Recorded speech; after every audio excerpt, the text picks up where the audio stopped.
বাড়িতে কোনো ছোটোখাটো পার্টি থাকলে চিকেনের এই রেসিপিটা বন্ধুদের বানিয়ে খাওয়াবেন স্টার্টার হিসেবে। দেখবেন সবাই খুব প্রশংসা করছে আপনার। খুব সহজে আর খুব কম সময়েই এটা বানিয়ে ফেলা যায়। এই চিকেনের রেসিপিটা বানানোর জন্য আমি নিয়েছি কয়েক পিস বোনলেস চিকেন। চিকেনের পিসগুলো খুব বড় হলে কেটে ছোট করে নিতে পারেন। এবার চিকেনের পিসগুলো ভালো করে ধুয়ে আদা রসুন বাটা আর নুন ছড়িয়ে দেব। আর যেটা দিতে হবে সেটা হলো চিজ। আমি এখানে আমুল চিজের 2 কিউব নিয়েছি। এবার সব কিছু চিকেনের সাথে ভালো করে মাখিয়ে নেব। চিকেনটা 1 ঘন্টা ম্যারিনেট করে রাখলে ভালো হয়, তবে সময় না থাকলে সঙ্গে সঙ্গেও করতে পারেন। এবার একটা ফ্রাই প্যানে বাটার গরম করে একে একে চিকেনের পিসগুলো ভাজার জন্য দিয়ে দেব। এখানে একটা কথা বলে রাখি, বাটারের বদলে আপনারা সাদা তেলও ইউজ করতে পারেন। আমি এখানে বাটার ইউজ করেছি। এবার গ্যাসের ফ্লেম লো করে দিয়ে ঢাকা দিয়ে কিছুক্ষণ রান্না হতে দিতে হবে। এবার একটা ছোট বাটি করে কিছুটা দুধ নেব।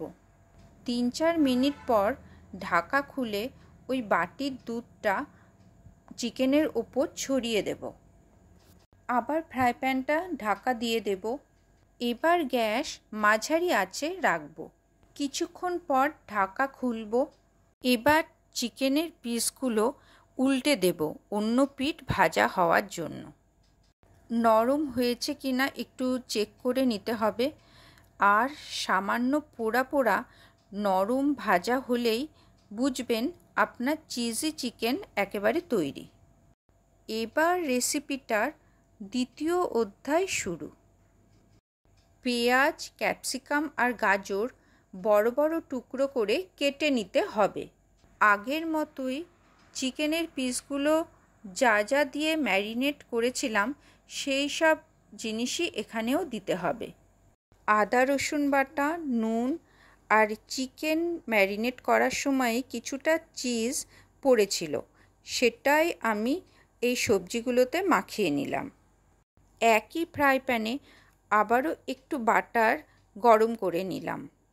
এবার সব সবজিগুলো ফ্রাই প্যানে দিয়ে দেব। একইভাবে চিকেনের মতোই কিছুক্ষণ ঢাকা দিয়ে রান্না হতে দেব। ঢাকনা সরিয়ে আবারও একটু দুধ ছড়িয়ে দিয়ে আবার একটু চাপা দিয়ে রান্না করব।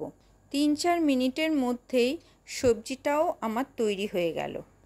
চিকেন আর সবজি একসাথে মেশাবো না, আলাদাই রাখবো, কারণ চিকেনের সুন্দর চিজি টেস্টটা তাহলে আলাদা করে পাওয়া যাবে। আজই রেসিপিটা বাড়িতে ট্রাই করে দেখুন।